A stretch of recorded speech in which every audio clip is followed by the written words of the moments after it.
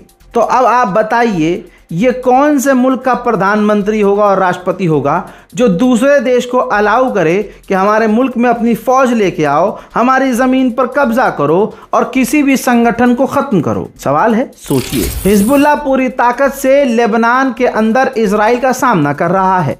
एक और इजराइल का फौजी हिजबुल्लाह के हमले में मारा गया है लेबनान के अंदर। इजराइल और लेबनान की जो डील की गई है, जो डील करवाई है अमेरिका ने चालाकी से, यह डील इतनी खतरनाक है कि पार्लियामेंट के अंदर जो हिजबुल्लाह के मेंबर ऑफ पार्लियामेंट हैं, उन्होंने ये तक कह दिया है कि इस डील की वजह से लेबनान में सिविल वॉर शुरू हो सकता है। उधर लेबनान के सरकारी अधिकारी और ईरान के पार्लियामेंट स्पीकर ने फोन पर बात की है। आप देख लीजिए, कितना भी आप शिया सुन्नी कर लीजिए, लेकिन अगर आप इसी चीज में पड़े रहे तो अपने पैर पर कुल्हाड़ी मारेंगे।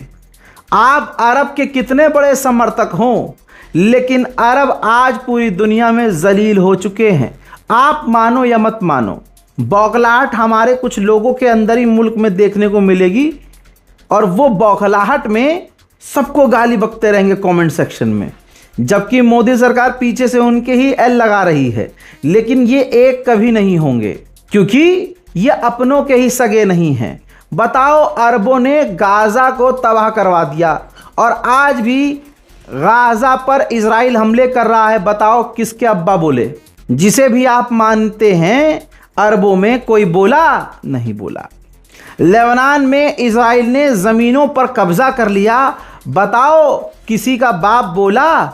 अरे अरब बोला? नहीं बोला। लीजिए तीसरी बात, जो 6 महीने से लगभग जब जोलानी आया है तब से मैं बोल रहा हूं, अब बोल के दिखाओ इस पर। तीसरा एक देश, अरब देश, ये रहा अपडेट। जी हां, सीरिया के अंदर इजराइल ने अपनी टुकड़ियां बढ़ाई हैं और कई जगह चेक पोस्ट्स बढ़ा दिए हैं। यानी इजराइल सिर्फ लेबनान और गाजा पर, फिलिस्तीन, वेस्ट बैंक पर नहीं, बल्कि सीरिया के अंदर भी अपनी मौजूदगी बढ़ा रहा है।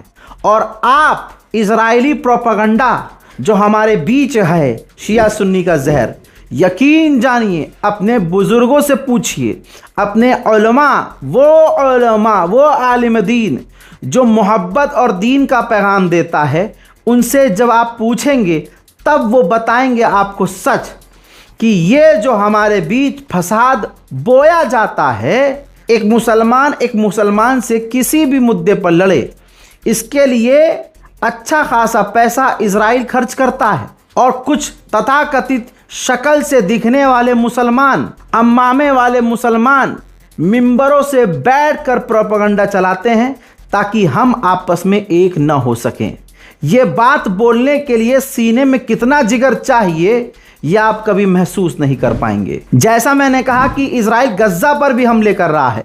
एक ये छोटी सी प्यारी सी बच्ची इजराइल के हमलों में गाजा में शहीद हो गई है और आप सिर्फ शिया सुन्नी करिए। वहीं इस इजरायली सैनिक को देखिए जो कि समुद्र में एक युद्धपोत पर खड़ा हुआ है, वॉरशिप पर है और बता रहा है कि हम तो युद्धपोत से, वॉरशिप से गज्जा पर हमला कर रहे हैं। आप जिसको सपोर्ट करते हैं, जिसके सीने में आपकी बड़ी इज्जत है, वो अरब खामोश हैं और आप खुद इनके खिलाफ नहीं बोल पा रहे, लेकिन आपको शिया सुन्नी मामले में जहर फैलाने में बड़ा मजा आता है। समझिए, कुरान पढ़िए, कम से कम अच्छे इंसान तो बनिए। शिया सुन्नी देवबंदी बरेलवी हिंदू मुस्लिम बाद में, अच्छे इंसान पहले बनिए। अब क्योंकि लेबनान के ऊपर इजराइल हमला कर रहा है तो अमेरिका कहीं ना कहीं तो रोक रहा है कि ईरान से डील खराब होगी, लेकिन जिसको नशा हो कत्ल करने का, वॉर क्राइम करने का, वो कहाँ रुके।